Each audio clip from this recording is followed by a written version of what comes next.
तो आदाब, नमस्कार, गुड इवनिंग, सत श्री अकाल। एक बार फिर आप तमाम लोगों का स्वागत है क्राइम तक की कहानी के इस एपिसोड में। उम्मीद है पूरी फैमिली अच्छी होगी, अपना और अपनों का ख्याल रख रही होगी। एक बहुत पुरानी कहावत है, आपदा में अवसर ढूंढना, यानी कि मुसीबत में मौका ढूंढना। और कैसे कैसे मौके या कैसी कैसी मुसीबत, कैसी आफत, जिस वक्त सारे लोग उस तरफ उसके बारे में सोच रहे हो और कुछ लोग, उनका दिमाग क्या क्या फितूर सोचता है। अभी 8 फरवरी की ही बात है, जब उत्तराखंड के हल्द्वानी में दंगा भड़क उठा था। कुछ अवैध निर्माण और कंस्ट्रक्शन को तोड़ने के लिए पुलिस की टीम पहुंची थी। उस पर लोकल लोग भड़क गए और इसके बाद दंगा भड़का। ये सारी कहानी, सारी न्यूज़ आप लोगों ने अखबारों में, टीवी पर देखी। तो हल्द्वानी दंगे में झुलस रहा है। लगातार दंगाइयों और पुलिस के बीच झड़प हो रही है, गोलीबारी चल रही है और कई लोगों की जान चली गई। सरकारी फिगर के हिसाब से 8 लोग मारे गए और दर्जनों घायल हुए। उसी हल्द्वानी में उसी दंगे के दौरान की ये कहानी है। जब हल्द्वानी में दंगा भड़का, लोग जिस तरीके से उग्र हुए, हिंसक हुए, उसके बाद और फोर्स मंगानी पड़ी। पुलिस के ऊपर पथराव हो रहा था, कई पुलिस वाले घायल हो गए थे। तो उसी दौरान में बहुत सारे लोग, फायरिंग भी हुई, पुलिस की तरफ से भी गोली चलाई गई, क्योंकि दंगाइयों को रोकने का और कोई तरीका नज़र नहीं आ रहा था। पुलिस वालों की खुद जान खतरे में थी। तो इस दंगे के दौरान कई लोग मारे गए। सड़कों पर बहुत सारे घायल पड़े हुए थे, कुछ लाशें भी पड़ी थी। कर्फ्यू लगा दिया गया। अब इसके बाद 9 फरवरी की तारीख आ जाती है, दंगे भड़कने के अगले दिन। 9 फरवरी को अगले दिन शहर के, यानी कि हल्द्वानी के इंदिरा नगर के एक रेलवे फाटक के करीब एक लाश मिलती है।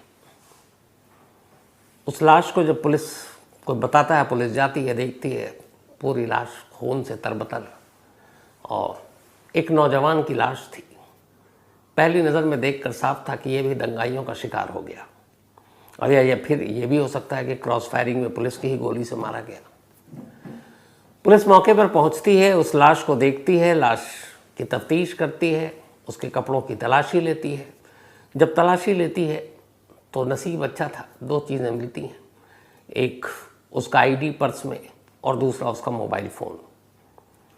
अब आईडी और मोबाइल मिलने से ये और भी कंफर्म हो गया, पुख्ता हो गया कि ये दंगाइयों का ही काम है, क्योंकि लूटपाट का मतलब नहीं है, वरना वो मोबाइल भी ले जाते, पैसे भी ले जाते। तब पुलिस ने ये मान लिया कि ये भी दंगे का शिकार हो गया। जो आईडी कार्ड मिला, उस आईडी कार्ड के हिसाब से उस नौजवान जिसकी लाश मिली थी, उसका नाम प्रकाश कुमार सिंह था। प्रकाश बिहार के आरा डिस्ट्रिक्ट का रहने वाला था, क्योंकि उसका आधार कार्ड में सारा उसका पता था। अब पुलिस ने लाश को कब्जे में लिया और अस्पताल भेज दिया पोस्टमार्टम के लिए, और पुलिस की टीम ये मानकर बेफिक्र है कि दंगाइयों का एक और शिकार ये हुआ। लेकिन ये भी था कि कहीं पुलिस की गोली से तो नहीं मारा गया। तो पुलिस की अपनी जो वेपन होती है, हथियार, उसकी एक ख़ास मार्क की गोली होती है। तो इसलिए अब वहाँ पोस्टमार्टम के लिए लाश भेजी गई। जब पोस्टमार्टम के लिए लाश भेजी गई तो पुलिस ने देखा कि इस शख्स के जिस्म में एक नहीं बल्कि 3-3 गोलियाँ हैं। अब क्रॉस फायरिंग में आमतौर पर पुलिस की भी गोली 3-3 किसी को लगे, ये बड़ा कम होता है, रेयर होता है। दूसरी चीज़ पुलिस ने फिर देखी कि जो गोली के मार्क हैं और वो जो मौके पे खोखे थे, वो सरकारी हथियारों के नहीं थे, वो देसी कट्टों की गोली थी। अब पुलिस देसी कट्टा तो चलाएगी नहीं, तो ये हुआ कि हाँ, देसी कट्टों से मारा गया, इसका मतलब है दंगाइयों ने मारा। लेकिन जब तीसरी रिपोर्ट देखी पोस्टमार्टम की, जो तीसरा पॉइंट था, उस पर फिर डाउट आ गया। पहली ये थी कि 3 गोली लगी, क्रॉस फायरिंग में नहीं लग सकती। दूसरी थी कि ये सरकारी वेपन से गोली चलेगी नहीं, ये तो देसी कट्टा है जो पुलिस यूज़ नहीं करती। लेकिन तीसरी सबसे जो अजीब रिपोर्ट थी वो ये थी कि जिस शख्स को, यानी कि प्रकाश को गोली मारी गई, वो तीनों गोली बिल्कुल नज़दीक, यानी करीब से गोली मारी गई है। अब दंगों के दौरान आमतौर पर जब दंगाई 2 तरफ से लड़ते हैं तो एक भाग रहा होता है, एक पीछा कर रहा होता है, या फिर दूर से ही निशाना लगा के मार देते हैं। यहाँ बिल्कुल ये है कि पॉइंट ब्लैंक रेंज से एकदम आप गोली मार रहे हो, बिल्कुल करीब से। अब यहाँ पर पुलिस के कान खड़े होते हैं कि मामला दंगे का नहीं है, ये दंगे में नहीं निपटाया गया, बल्कि ये कहानी कुछ और है। क्योंकि पोस्टमार्टम रिपोर्ट इशारा यही कर रहे थे। अब पुलिस ने फिर पहली बार दंगे को छोड़कर एक मर्डर के लाइन पर इस केस के इन्वेस्टिगेशन की शुरुआत की कि कत्ल का मामला और इसकी तफ्तीश करते हैं। और जब शुरुआत की तो पुलिस ने सबसे पहले प्रकाश के पास से मोबाइल, उसके कॉल डिटेल को खंगालना शुरू किया। प्रकाश के कॉल डिटेल से पता चला कि आखिरी कॉल उसने 8 फरवरी को ही, जिस दिन दंगा भड़का, उससे जस्ट थोड़ी देर के बाद एक लोकल नंबर पर किया था, यानी कि हल्द्वानी के नंबर पर। उससे पहले कि उसके कॉल के लोकेशन दिखा रहे थे कि वो 8 फरवरी को हल्द्वानी में नहीं था, बल्कि सुबह वो अब उत्तराखंड में एक जगह है सिराजगंज, वहाँ था। लेकिन उसके बाद वो हल्द्वानी पहुँचा और तब तक दंगा भड़क चुका था। लेकिन जब वो आया तो इसका मतलब है कि उसे भी पता था कि शायद हल्द्वानी में दंगा भड़का हुआ है। लेकिन उस दिन 8 फरवरी को ये नहीं मालूम था कि इतना ये सीरियस होगा। तब आखिरी कॉल जब देखा गया तो हल्द्वानी का लोकल नंबर निकला।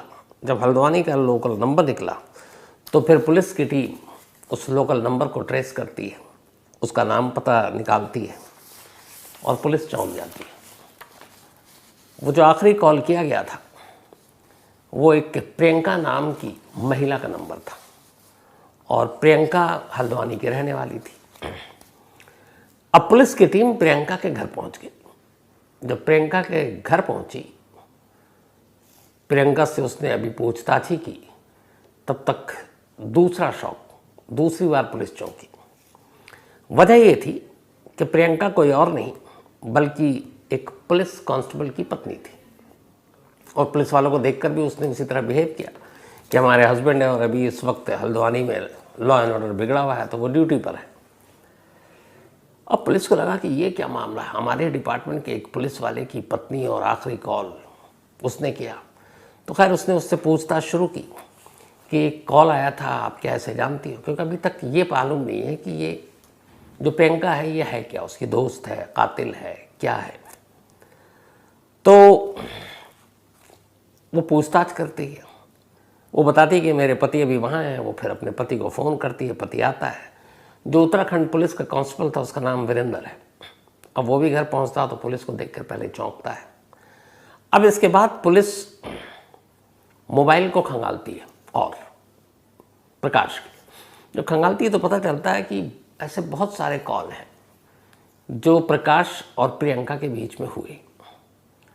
अब बिहार के आरा ज़िले का रहने वाला प्रकाश और हल्द्वानी की एक पुलिस वाली की बीवी, उनके बीच बहुत सारे कॉल, फिर बहुत सारे व्हाट्सएप मैसेजेस, और वो इशारा कर रहे थे कि इन दोनों के बीच में कुछ है। तो इधर एक पुलिस वाला और उसकी पत्नी, और उधर याद आया कि कुकू एफएम के ऑडियो बुक लर्निंग एप्लीकेशन पर एक बड़ी इंटरेस्टिंग स्टोरी है, पत्रकार शिवानी हत्याकांड। शिवानी भटनागर, इंडियन एक्सप्रेस की एक जर्नलिस्ट, और इस कत्ल के पीछे जिस शख्स का नाम सामने आया था, हालांकि बहुत बड़े बड़े नाम आए, लेकिन एक जो inspector general of police prison R K. Sharma, तो एक पत्रकार को एक जेलर या इतने बड़े अफसर, पुलिस अफसर ने क्यों मारा, क्या थी इसके पीछे की पूरी कहानी। कुकू एफएम के ऑडियो बुक लर्निंग एप्लीकेशन पर पत्रकार शिवानी हत्याकांड आप सुनेंगे तो सारी सच्चाई पता चलेगी। तो कुकू एफएम देश का बेस्ट ऑडियो शो प्लेटफॉर्म है। कुकू एफएम हर महीने 4200 घंटे के कंटेंट्स के साथ सामने आता है और इस पर 10,000 से ज़्यादा ऑडियो बुक हैं जिसे आप कभी भी, कहीं भी, किसी भी ज़ुबान में सुन सकते हैं, ख़ासतौर पर हिंदी में। इसमें biography, business, crime, entertainment, politics, तमाम बुक हैं।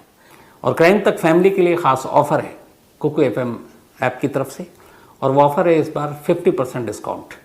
तो यानी आप पहले महीने के लिए सिर्फ 49 रुपीज़ में सब्सक्रिप्शन हासिल कर सकते हैं और 10,000 से भी ज़्यादा जो ऑडियो बुक का ख़जाना जहाँ चाहें जब चाहें सुन सकते हैं। और डिस्क्रिप्शन में लिंक है, तो लिंक में जाएं और क्राइम तक फैमिली के लिए क्राइम 50 कूपन कोड है, उसका इस्तेमाल करें और 50% डिस्काउंट पाएँ। 99 रुपीज़ का सब्सक्रिप्शन पहले मंथ के लिए सिर्फ 49 रुपीज़ में। अब जब पुलिस को ये हुआ शक तो फिर पुलिस ने पूछताछ की कड़ाई से, और जब पूछताछ की तो आखिरकार बहुत जल्दी टूट गए। प्रियंका तो उस वक्त नहीं थी, पूछताछ करके ये लोग उसके बाद वीरेंद्र के पास पहुंचे थे और फिर कहा था दोबारा आएंगे, तो वीरेंद्र से पूरी पूछताछ की। फिर उससे कहा कि ऐसी ऐसी चीज़ हुई है, एक प्रकाश नाम की का शख्स है जिसकी लाश मिली है। तो वीरेंद्र से पूछताछ हुई। जब वीरेंद्र से पूछताछ हुई और उसको बताया गया कि देखो मुझे नहीं मालूम, पुलिस वाले भी उस वक्त अंधेरे में थे, कि तुम्हारी पत्नी इस शख्स से इतनी बातें कर रही हो और ये जो मैसेजेस हैं, ये मैसेजेस बता रहे हैं कि उन दोनों के बीच में रिश्ता है। अब यहाँ पुलिस पूछताछ भी कर रही, ये भी लग रहा कि कहीं वीरेंद्र को इससे सदमा लगे, कुछ और हो। तो फिर उससे पूछताछ करने के बाद वीरेंद्र टूट पड़ा और रो पड़ा। उसने कहा सच्चाई मैं जानता हूँ। फिर उसने पूरी कहानी सुनाई। अच्छा, जब ये प्रियंका के घर पुलिस पहुंची तो उससे शुरुआती पूछताछ के बाद जब वीरेंद्र आया तो पुलिस वीरेंद्र को लेकर, क्योंकि उन्हीं के डिपार्टमेंट का था, उन्होंने कहा पुलिस वाला है, मदद करेगा, उसको लेकर चले गए। प्रियंका को घर छोड़ दिया। अब वीरेंद्र से जब दिखाया तो वीरेंद्र टूट गया और उसके बाद उसने पूरी कहानी सुनाई। कहानी ये थी कि ये जो प्रकाश था ये नौकरी के सिलसिले में उत्तराखंड पहुंचा था और उत्तराखंड आने के बाद वो उसका एक दोस्त रहा करता था। ये खुद सिराजगंज में रहता था और उसका एक दोस्त रहता था जो हल्द्वानी में रहा करता था। तो उसका वो दोस्त अक्सर उस दोस्त से मिलने के लिए प्रकाश जाया करता था। प्रकाश उसके घर जाता, कई बार रुक भी जाता। तो उसके दोस्त का नाम था सूरज। इत्तेफाक से कई बार, चूँकि दोस्ती गहरी थी, जब वो घर पे रुकता तो एक महिला आया करती थी उसके घर पर और उसका नाम था प्रियंका। वो सूरज की जानने वाली थी और वीरेंद्र की भी जानने वाली थी, क्योंकि सूरज वीरेंद्र को भी जानता था और उसकी पत्नी को भी। तो प्रियंका वीरेंद्र यानी सिपाही की पत्नी थी। तो उसी घर पे कई बार प्रकाश और उस सिपाही की पत्नी की मुलाकात हुई। कई बार वो अकेले भी आती, दोनों में दोस्ती हुई।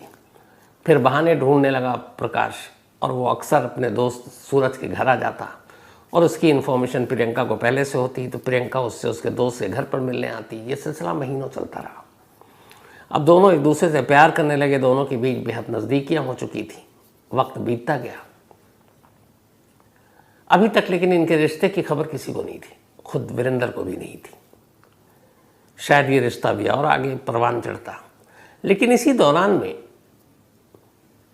प्रकाश को ये लगा कि ये एक पुलिस वाले की पत्नी है, इनके पास काफ़ी पैसे होंगे। तो उसने अब प्रियंका की कुछ तस्वीरें या वीडियो उस हालत में शूट कर लिया जो आपत्तिजनक है, ऑब्जेक्शनेबल है, और उसने उसको अपने मोबाइल में रख लिया। फिर वो जब मिलता तो फिर उसने एक दो बार ऐसी कुछ तस्वीरें और वीडियो दिखाई। प्रियंका ने कहा भी कि इसको डिलीट कर दो, सबको पता चल जाएगा। लेकिन अब वो उसको ब्लैकमेल करने लगा। उसने कहा मुझे इतने पैसे चाहिए वरना तुम्हारे पति को ये भेज दूंगा। प्रियंका घबरा गई। शुरुआत में तो उसने पैसे देने शुरू किए, लेकिन मांग बढ़ती गई। प्रियंका परेशान हो गई। आखिरकार उसे लगा कि अब कोई रास्ता नहीं है, तो एक रोज़ उसने माफ़ी मांगते हुए अपने पति वीरेंद्र को सब कुछ सच सच बता दिया। अब जब ये वीरेंद्र ने सुना और प्रियंका का भाई यानी वीरेंद्र का साला, इन तीनों को सच्चाई पता चली, तो उन्होंने कहा चलो एक काम करते हैं, उससे मोबाइल लेकर उस सारे वीडियो को डिलीट करते हैं। लेकिन वो मौका मिला ही नहीं और किसी भी कीमत पे प्रकाश न वो मोबाइल देने को तैयार था न वीडियो। तमाम कोशिश कर ली, लगा कि ऐसे काम बनेगा नहीं। और इत्तेफाक से इसी बीच 8 फरवरी हो गया। 8 फरवरी यानी हल्द्वानी में एक अवैध निर्माण को लेकर, मदरसे को लेकर झगड़ा, और उसमें पुलिस पथराव, फायरिंग हो गई। चूँकि वीरेंद्र पुलिस में था, उसे पता था कि शहर में अब ये दंगा भी और भड़केगा। उसी वक्त उसने अपनी बीवी प्रियंका को फ़ोन किया और कहा कि एक काम करो, तुम उसे पैसे देने के नाम पे हल्द्वानी बुला लो, आज ही बुलाना, और इस दंगे के नाम पे हम उसे निपटा देंगे। वीरेंद्र ने अपने साले को भी तैयार किया। प्रियंका ने फ़ोन किया। इस साजिश से बेखबर प्रकाश सिराजगंज से हल्द्वानी पहुंचा। वहाँ पहुंचने के बाद तीनों ने कहा कि चलो तुम्हें पैसे देते हैं। शहर में दंगा शुरू ही हुआ था। उसके बाद ये एक रेलवे फाटक था, वहाँ पर ले जाकर बेहद करीब से उन्होंने एक एक कर 3 गोली मार दी। 3 गोली मारी, उसके मोबाइल से वो सारे वीडियो डिलीट किए और उसके बाद किसी को शक ना हो पुलिस वाला होकर भी ये गलती की, मोबाइल छोड़ा और निकल गए। उन्हें ये मालूम था कि पुलिस किसी भी कीमत पर शक ही नहीं करेगी, क्योंकि शहर दंगे की आग में झुलस रहा है, लोग मर रहे हैं, ज़ख्मी हो रहे हैं, और ये लगेगा कि ये भी दंगाई का शिकार हो गया, और वो वहाँ से चल दिए। लेकिन देसी कट्टे से गोली चलाना वो भी एक दंगाई का काम हो सकता था, लेकिन बेहद करीब से एक के बाद एक 3 गोली मारना, यही पोस्टमार्टम रिपोर्ट की जब ये आई, पुलिस को पहली बार शक हुआ कि आमतौर पर करीब से 3 गोली दंगे के दौरान नहीं मारी जाती, और इसके साथ ही दंगे के बीच बुनी गई इस साजिश का खुलासा होता है। तो जैसा मैंने शुरू में कहा कि आपदा में अवसर या मुसीबत में मौका ढूंढने की जो कहावत है, उसी कहावत को इसने वीरेंद्र और उसकी पत्नी सबने मिलकर सच किया। अब इस पूरी कहानी की ट्रेजेडी ये है कि जिस प्रियंका की वजह से ये सब कुछ हुआ, जिस प्रियंका की वजह से प्रकाश की जान गई, जिस प्रियंका की वजह से उसका पति और उसका भाई आज कातिल बनकर जेल के पीछे है, खुद वो प्रियंका अब गायब है, और प्रियंका अभी तक पुलिस के हाथ नहीं लगी है। वो कहीं छुपी भी है, पुलिस की कई टीमें उसे ढूंढ रही हैं। जाहिर है देर सवेर वो भी पकड़ी जाएगी, लेकिन एक गलती की वजह से एक साथ प्रकाश की ज़िंदगी तो चली ही गई, खुद प्रियंका, उसके पति जो अच्छी खासी नौकरी पुलिस में कर रहा था, उसका भाई, इन सब की ज़िंदगी भी बर्बाद हो गई। हर बुरे काम का अंजाम यही होता है। तो आज कहानी में इतना ही, लेकिन कहानी खत्म